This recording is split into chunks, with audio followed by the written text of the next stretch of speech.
vamos ver o que o Barroso falou ainda, desrespeitando toda essa classe aqui, idade avançada, esperando um direito e ainda passando por isso. Mas vamos continuar com a matéria aqui. O que nem todo mundo percebeu, se apercebeu, ele disse aqui, no intricado julgamento transmitido pela internet, YouTube, TV Justiça para todo o país, foi a manobra jurídica usada por alguns ministros do STF para liquidar o caso. Além de usarem números questionáveis na justificativa do impacto da revisão da vida toda, ô glória, tá vendo? Pela primeira vez, a Folha de São Paulo vem mostrar e vem dizer a justificativa do impacto usaram números questionáveis. Em 2020, esse número era de 46 bilhões. Em 2023, 360 bilhões. E o velho argumento da sustentabilidade do sistema previdenciário. Veja que agora ele já não concorda mais com 480 bilhões. E vê que de 2020 para cá, eles multiplicaram o valor cada vez mais para que ficasse conveniente e convincente a derrubada da revisão da vida toda sob o argumento de sustentabilidade da economia brasileira. Aconteceu sutilmente uma engenharia processual que resultou na possibilidade de os novos ministros do STF rediscutirem o mérito da demanda. Com a composição antiga dos ministros, a revisão da vida toda teve sua viabilidade reconhecida em 2022 e 2023 como um direito do aposentado. A chegada de novos 4 ministros entre os anos de 2020 até hoje, estes indicados no caso do presidente da República, curiosamente, sua maioria se posicionou contra o fato de a administração pública, no caso o INSS na condição de autarquia, arcar com os custos da revisão da vida toda, ou seja, agiram como advogados do governo. Eles não agiram como ministros do STF que tem que julgar a legalidade, a constitucionalidade ou não. Eles agiram como advogados do governo. A partir do momento em que os novos ministros do STF puderam opinar no mérito da revisão da vida toda, inevitavelmente seus posicionamentos se desequilibraram, o quórum na votação em desfavor dos aposentados. Então, imediatamente desequilibrar o quórum na votação em desfavor dos aposentados. Era essa a intenção. Bolsonaro já havia tentado, colocando 2 ministros, que tentaram pedir destaque, a gente lembra muito disso, mas não conseguiu. E Lula colocou 2 ministros, e aí os 2 ministros que Lula colocou, realmente assim, são, primeiro, um que tirou ele da cadeia, né, anulando processos. É um grande anulador de processos, o Zanin. Ele já buscou uma tese que ninguém tinha pensado, que era voltar para o STJ o processo. E o Dino, que nem deveria se meter, mas já falou da revisão da vida toda, num voto da ADI que não tinha nada a ver, mas todo fanfarrão, sem querer, sem postura de ministro, sabe? Se pondo, se achando, tendo certeza que é Deus, né? Não se acham deuses, tendo certeza. Continuando aqui a matéria. O caminho que utilizaram para executar essa empreitada foi pegar carona nas ações diretas de inconstitucionalidade, as famosas ADIs 2110 e 2111, cuja discussão de mérito, embora tivesse se iniciado, não estava totalmente concluída. Ainda faltavam alguns ministros concluírem o julgamento de mérito das ADIs referidas. Excelente oportunidade para os novatos do STF consignar seus votos, não apenas nelas, mas principalmente na revisão da vida toda, agora agregada aos casos das ADIs. Misteriosamente, de junho de 2022 a novembro de 2023, o STF não despertou o menor interesse em reunir as ações para julgamento em conjunto das ADIs 2110 e 2111, com o recurso especial 1.276.977, que é a revisão da vida toda. Então ele diz aqui, misteriosamente, de junho de 2022 a novembro de 2023, o STF não despertou o menor interesse em juntar os 3, as ADIs e a revisão da vida toda. A partir de dezembro de 2023, do nada, as ações aparecem reunidas, mesmo existindo previsão legal, Lei 13.105 de 2015, artigo 55, parágrafo 1º, de que não pode haver essa reunião, Eu caso tô já gravando. exista algum processo com mérito Não, decidido. tô gravando, eu vou Qual é o mandar. processo que está com mérito decidido? Tô gravando, pessoal? olha. Revisão da vida toda. Mais um argumento aqui, tá? As ADIs 2110 e 2111 chegaram ao STF no ano de 99 e passou muito tempo passaram nas prateleiras da Corte. Juntas, elas buscam reconhecer a inconstitucionalidade de vários artigos da Lei 9876 de 99, que também é a mesma lei que atrai a discussão da revisão da vida toda, mas por fundamentos distintos. A revisão da vida toda entende que é possível a Lei 9876 de 99 continuar existindo, mas que o aposentado possa escolher entre a regra mais favorável, que é justíssimo, sempre foi assim.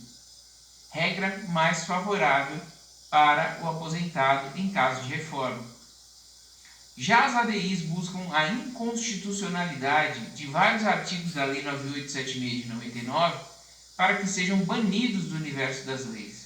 Há, portanto, afinidade entre as temáticas das ADIs 2110 e 2111 e o recurso extraordinário 1.276.977, conhecido como revisão da vida toda, tema 102. O STF pode e deve reunir os casos em que há afinidade temática para utilizar o julgamento em conjunto, certo? O problema é que isso deve ocorrer antes de se discutir o mérito de cada ação. Quando a tese da vida toda chegou ao Supremo, em 2022 já faziam 23 anos que as ADIs esperavam o STF resolvê-las. 23 anos, pessoal.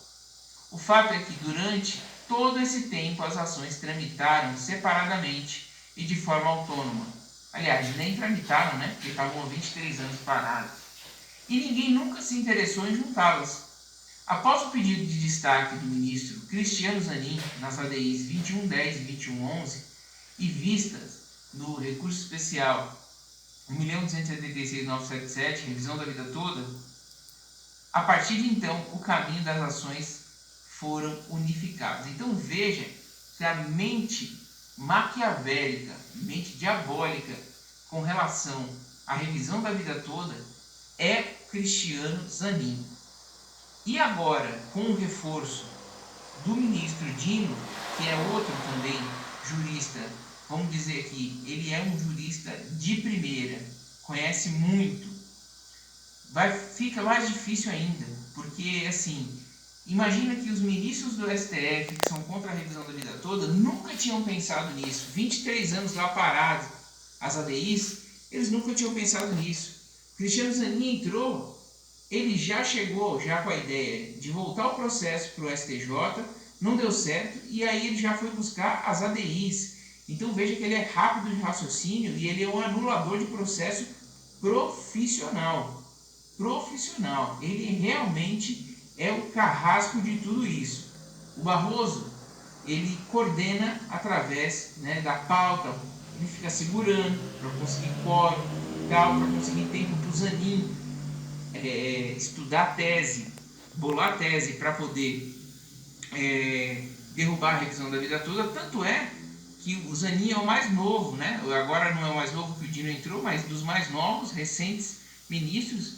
E assim, impressionantemente, os ministros mais antigos seguem ele como se ele fosse um decano, como se fosse uma referência. Continuando aqui, destaca que a revisão da vida toda teve seu mérito analisado e julgado, sem se falar numa linha sequer nas ADIs 2110 e 2111. Então, quando foi julgado o mérito, não teve nada, 2110 e 2111, ninguém falou dessas ADIs. O interesse e a mudança súbita de reunir em as matérias causaram muita estranheza na comunidade jurídica, inclusive em quem estava assistindo o julgamento pela TV e não estava entendendo nada com a ampliação dos assuntos. Salário, maternidade, fator previdenciário, etc. Muita gente falou do que eles estão falando aí, acostumado a ver o debate apenas da revisão da vida toda. Algumas decisões de ministros do STF, como no HC 156.532 e o habeas corpus 186 869, defendendo que não se deve reunir processos em fases distintas e principalmente se um deles já tem o julgamento de mérito, já disse isso. Se o cerne da revisão da vida toda já estava decidido pelo STF, não poderia o mesmo voltar a ser rediscutido. Os novos ministros podem e devem participar, mas a partir dali e no estágio em que o processo se encontra. Como há recurso do INSS pendente de julgamento, a Corte vai se debruçar sobre os pontos deste recurso, que, diga-se de passagem, não seriam capazes de gerar tamanha reviravolta. Além dessa engenharia processual que eles fizeram, há outra ilegalidade no rastro da revisão da vida toda, a Lei Federal 13.105 de 2015, Código de Processo Civil. É explícita ao determinar que os processos e ações conexas serão reunidos para decisão conjunta, salvo se um deles já houver sido sentenciado, como foi a revisão da vida toda. Aqui é mais argumento além do 733 que a gente já falou do regulamento do próprio STF, que a gente já falou no vídeo de ontem, que eu vou deixar no final aqui se você não assistiu. A revisão da vida toda já fora decidida pelo STF e não poderia ser reunida com as ADIs 2110 e 2111. O Supremo solenemente ignorou a lei federal. Pessoal, Flávio Dino não pode votar na revisão da vida toda. Mas ele poderia votar nas ADIs, tanto é que ele participou. Só que perguntado pelas ADIs, o voto dele foi sobre a revisão da vida toda. Ele simplesmente desrespeitou Rosa Weber, que já tem um voto. Ela se aposentou, mas o voto dela prevalece.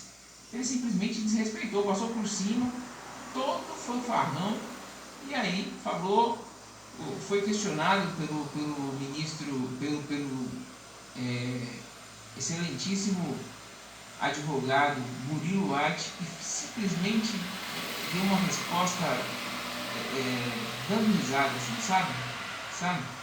É um absurdo, um desrespeito absurdo. E eles são o Supremo Tribunal Federal, mas ali todos são iguais. Eles não têm que ter essa superioridade toda. O ministro Alexandre de Moraes, ao expor seu voto e indagar se o STF vai mesmo chancelar a prática de usar ADIs como instrumento para poder rever o que já foi definido no recurso extraordinário da revisão da vida toda, não conseguiu sensibilizar seus pares. E aqui cabe um elogio, porque o Alexandre de Moraes foi didático, ele tentou, ele mostrou exatamente isso que a gente está falando para vocês, e eles simplesmente ignoraram, afinal a encomenda já estava pronta. A maioria dos ministros ignoraram o fato da proibição legal, que proíbe reunir processos quando um deles já tem a questão decidida. Ao ignorar tal aspecto, os ministros agiram em ilegalidade ao reunir os processos em fases distintas e com mérito já resolvido. Também desrespeitaram a opinião dos ministros do STF aposentados, conforme eu falei, que tiveram seus votos sobrepostos por novatos. A Corte, ao usar um procedimento questionável e rediscutir o mérito da revisão da vida toda, desrespeita indiretamente os aposentados e também diretamente. Por fim aqui, pessoal, olha a cara desse cara aqui e deixa um comentário para ele. É que quando o presidente da Corte, ministro Luiz Roberto Barroso, sinistro, né? Gosto de chamar ele de sinistro Luiz Roberto Barroso, ao encerrar a sessão de julgamento, ainda fez um infeliz comentário de que o aposentado não deve ganhar sempre. Por quê? Quer chamar?